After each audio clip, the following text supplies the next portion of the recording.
at exactly about 7:15 ní kíní yẹn ṣẹlẹ̀. Ó kọ̀ dédé gbogbogbogbogbogbogbò gbàgà.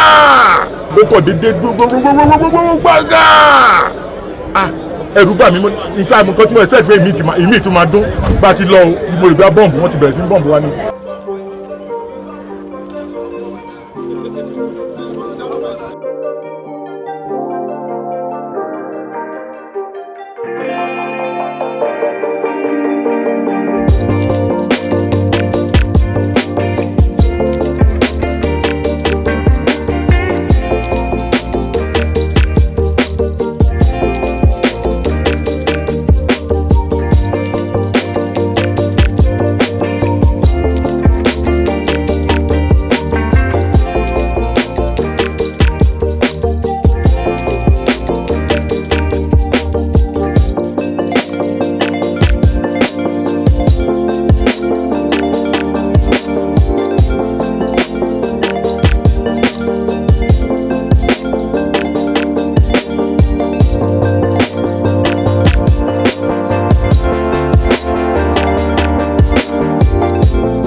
Alára tẹlifíṣàn náà ni ẹ ti ń wò wá. Níbi tí ìṣẹ̀lẹ̀ ìdúgbàmù tí ó ṣẹlẹ̀ nílùú Ìbàdàn lánàá tí ó ti ṣẹlẹ̀ lágbègbè Bodija náà la wà báyìí.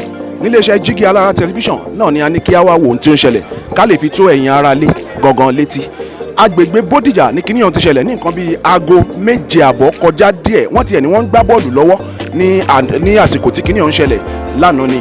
Ẹ̀yin tí ó wá ṣokùnfà ìdúgbàmù ọ̀hún kò tí ì hàn gbangba kedere sí ẹnì kankan o. Ẹni tí ó bá débi tí ìṣẹ̀lẹ̀ yìí ti ṣẹlẹ̀ yóò rí oríṣiríṣi nǹkan tí ó ti ṣẹlẹ̀ ńbẹ̀ lóríṣiríṣi, yóò rí ọ̀kẹ́ àìmọye àwọn dúkìá lóríṣiríṣi tí ìdúgbàmù ọ̀hún tí ó ti bàjẹ́. Ọ̀pọ̀lọpọ̀ ọkọ̀, ọ̀pọ̀lọpọ̀ ilé, ọ̀pọ̀lọpọ̀ nǹkan ní ìdúgbàmù ọ̀hún ni ó ti ṣe ọṣẹ́ fún ní oríṣiríṣi ní agbègbè Bodija ní Ìbàdàn. Ṣùgbọ́n tí àwọn èèyàn sọ lóríṣiríṣi ni o, wọ́n ní ó ṣeé ṣe kó jẹ́ pé bóyá àwọn èròjà kan tí wọ́n fi ń ṣe ìwakùsà tí àwọn èèyàn kan gbé sínú ilé, wọ́n ní ó ṣeé ṣe kó jẹ́ kíní ọ̀hún ni ó ṣokùnfà ìdúgbàmù ọ̀hún ní àná. Ọ̀pọ̀lọpọ̀ èèyàn ló pé pìtìmú síbí àfi bí ìgbà tí wọ́n lọ sí Mẹ́kà tí wọ́n wá ń wo ohun tí ó ṣẹlẹ̀ níbi tí kíní ọ̀hún ti ṣẹlẹ̀ ní agbègbè Bodija ní Ìbàdàn. Ìkànnì Jígí Alára náà ni o, a ní ká fi tó yín létí kí a má jẹ́ kí tiyín dí sí bí ó ṣe ń lọ. Olúwaṣeun Adéoyè lórúkọ tí èmi ń jẹ́ o. Bó bá tún ṣe ń lọ a máa jẹ́ kẹ́ gbọ́. Ẹ ṣé gan tẹ́ wà ń bẹ̀ tí ẹ̀ ń wò wá.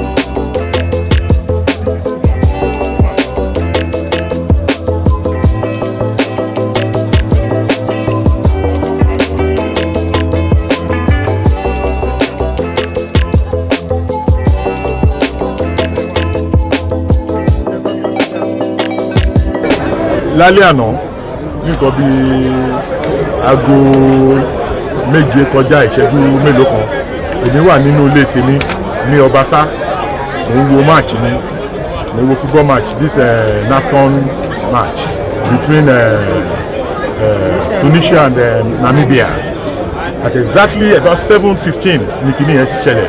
Ó kọ̀ dédé gbogbogbogbogbogbogbò gbàgà. Ẹ̀rù bà mí nípa nǹkan tí mo expect pé ìmí tún máa dún bá ti lọ mo rò bí bọ́ǹbù wọ́n ti bẹ̀rẹ̀ sí bọ́ǹbù wa ni. So I was waiting, I couldn't. Ọmọ mi tó dẹ̀ wà I have 2 kids, one is in school in UI, is this in Jeda Hall, the other one works with UBA here. Wọ́n dẹ̀ ń ṣe àwọn iṣẹ́ kan lánàá láti Monday wọ́n ti bẹ̀rẹ̀ tí ò délé earlier than 8, so I had to call her.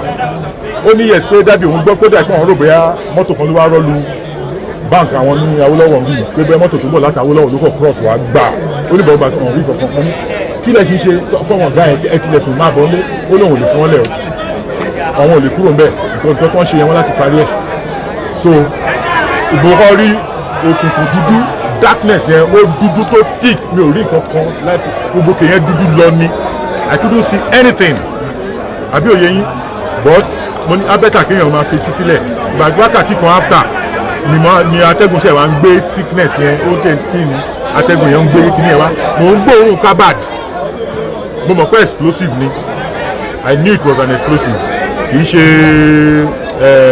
bóyá mo tẹ̀ kọ́kọ́ rò bóyá earthquake ni you know yeah tremor rẹ̀ pọ̀ but mo rí pé kì í ṣe ẹ̀bọ́n tí ń gbọ́ smell yẹn then máa gbọ́ sí títì I went to Sango area wájú Wema Bank yẹn lábẹ́ sí oríṣiríṣi story tán bẹ̀ sí sọ àmọ́ mo ṣàmọ̀ pé a máa rí di ọ̀rọ̀ yẹn tó bá pẹ́ tó bá yá but nǹkan tèmi rí ni pé àwọn Malians kan tó ń ṣe mining tó ń gbé bẹ̀ ara àwọn irinṣẹ́ burúkú tó ń gbé sílé tó ń ṣiṣẹ́ wọn nínú igbó nínú ilẹ̀ òun ló dún mọ́ wọn lọ́wọ́ that's my conclusion for now.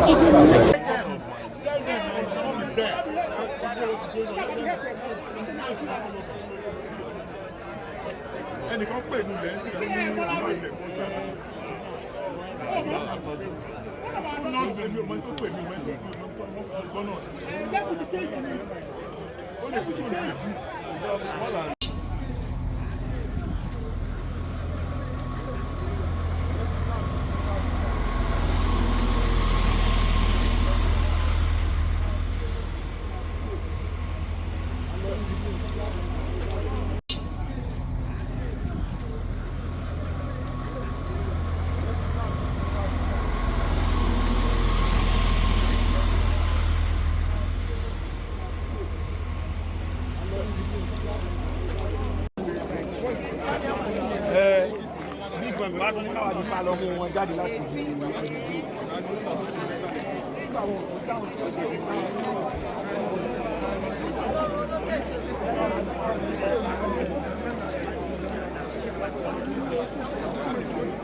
àwọn èèyàn wà bẹ́ẹ̀ bọ́ káàdì ti pọ̀ jù ibẹ̀ ti pọ̀ jù ọ̀gá gan deputy governor ọ̀gá èèyàn lórí ojú ọ̀dàdà.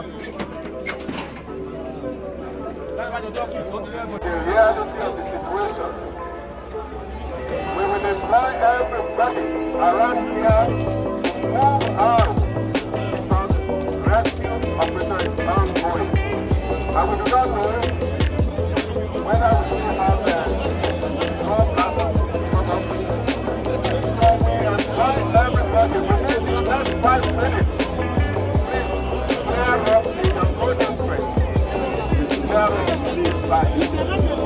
I mean, it's obvious for everybody to see. I mean, this is complete devastation. You can imagine this is during the day.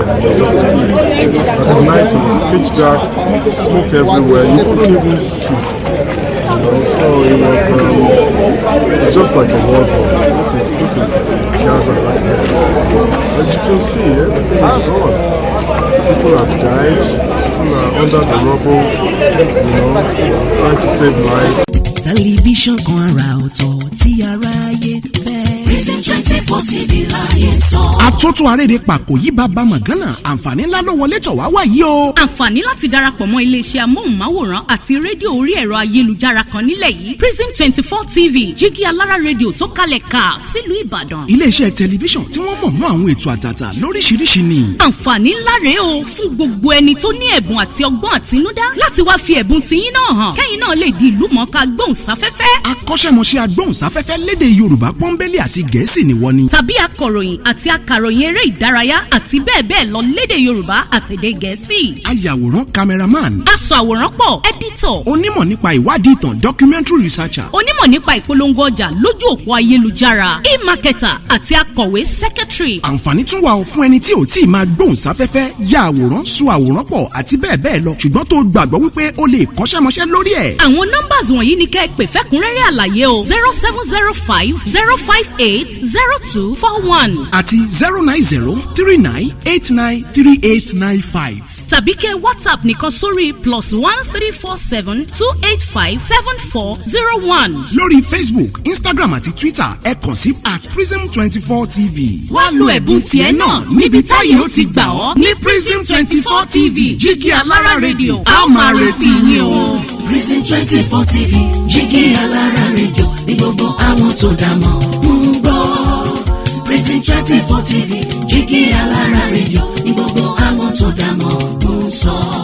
Tẹlifíṣàn kan àrà ọ̀tọ̀ tí aráyé ń fẹ́. Prison 24 TV láyé sọ. Ó ti akájọ tẹ̀ síbi.